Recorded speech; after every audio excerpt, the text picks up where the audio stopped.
বলছিস কেন? তুই তাতাচ্ছিস তাই তাতে কথা বলছি। যা বাবা, রান্না করতে গেলে তাপ দিতে হবে না? হ্যাঁ, সে তো দিতেই হবে। দিন দিন ওই কুকারের প্রতি তোর আগুন দ্বিগুণ হয়ে যাচ্ছে কিনা? মোটেও না, কুকার অনেক তাড়াতাড়ি রান্না করে, তাই তাপও কম দিতে হয়, মানে গ্যাসও কম পোড়ায়। মানে আমি কি বেশি গ্যাস পোড়াই? হ্যাঁ, শুধু গ্যাস কেন, ভাতও পোড়াস। আর ওই কুকার যে প্রায় গলা গলা ভাত করে, তার বেলা? আরে গলা ভাত তাও খাওয়া যায়, জলা ভাত কে খাবে? মুখে গরম খুন্তি বসিয়ে দেবো। সেটাও আমাকেই গরম করে দিতে হবে। আর একটা কথা বললে তোর বান্নারে ফ্যান ঢেলে ফুটো জাম করে দেবো। হ্যাঁ, অভ্যাস আছে, প্রায় ঢালিস। এবার মুখে ফ্যান গালিয়ে দেবো উনুনের বাচ্চা। এত বড় সাহস আমার রান্নাকে পোড়া বলিস? দুটো সিদ্ধ করা ছাড়া আর কি পারে তোর ওই কুকার? আমার মতো বিরিয়ানি, পোলাও, মাংস, পায়েস এত কিছু রান্না করতে পারে? ঠিক আছে ঠিক আছে, আমার ভুল হয়ে গেছে। প্লিজ এবার হাঁড়ি চাচার মতো একটু চাচানো বন্ধ করবি? এই মুখ সামলে, না হলে হাঁড়ি কাটে তোর গ্যাস পাইপ কেটে দেবো। তুই মনে হচ্ছে জানিস না আমি কোন বংশের হাঁড়ি।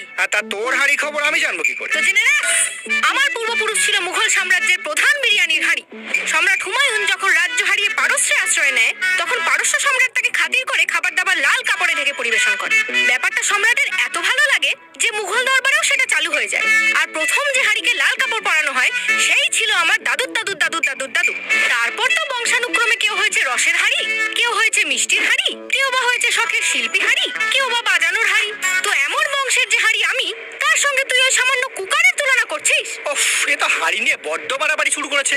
আমি তো বুঝতে পারছি না কুকারের প্রতি তোর এত জেলাসি কেন। আমি তো তাওয়া, কড়া, সসপ্যান দেখছি সবাইকেই তাপ দিই। হ্যাঁ, কিন্তু সবাই তো আর তোকে দেখে নির্লজ্জ বাটির মতো সিটি মারে না। আরে ও ওইভাবে বাষ্প ছাড়ে। হ্যাঁ, বাষ্প ছাড়ে না ঝাড়ি মারে না আমায় দেখে রাগে ফুসফুস করে, তা আমি সবই বুঝি। হাত আর মাথা বুঝিস, শুধু সারাদিন ওই হাঁড়ি মাথায় হিংসা ভরে ছেনি চাপা দিয়ে ফুটে মরিস। এই আমি ফুটে মরবো কেন রে? ফুটে মরবে তো ওই কুকার, বংশটাই তো হাই প্রেশার। একদিন একটু সিটি আটকে গেলেই তো ইন্টারসিটি লোকাল ধরে সাজে না রেখে চলে যাবে। ছি ছি হাঁড়ি, তুই তো পুরো ছুরির মতো কথা বলছিস। কেন, আঁশবটির মতো করে বললে কি ভালো হতো? তো সেটাও কি বাকি রেখেছিস? সেই থেকে কুকারকে নিয়ে এমন ঝনঝন শুরু করেছিস যে থালা বাসনও লজ্জা পাবে। হ্যাঁ, তাহলে ভাব ওদেরও লজ্জা আছে, কিন্তু তুই সবার সামনে নির্লজ্জের মতো শুধু ওই কুকারের পেছনে ফুল ফেলে গ্যাস পোড়াচ্ছিস। আরে তো হাঁড়ি বলে কড়া তোর পেছন কালো। তোর নিজের কতটা আগুন লাগে তুই কখনো দেখেছিস? তোর এই যে পোলাও, মাংস, বিরিয়ানি এগুলো কি গোবর গ্যাসে রান্না হয়? মাসের অর্ধেকের বেশি গ্যাস তো তোর পেছন গরম করতে করতেই শেষ হয়ে যায়। বিশ্বাস না হলে চামচকে জিজ্ঞাসা কর। ওকে কেন জিজ্ঞেস করতে যাবো? ও তো একটা চামচা, হাঁড়ির খবর বাড়ি বাড়ি বলে বেড়ায়। তো তাহলে গ্যাসকেই জিজ্ঞেস কর, ও তো সব জানে। ও বাবা, ওটা তো আবার আরেকটা মিথ্যেবাদী। লিখে রাখে 15 কেজি, গ্যাস দেয় 10 কেজি।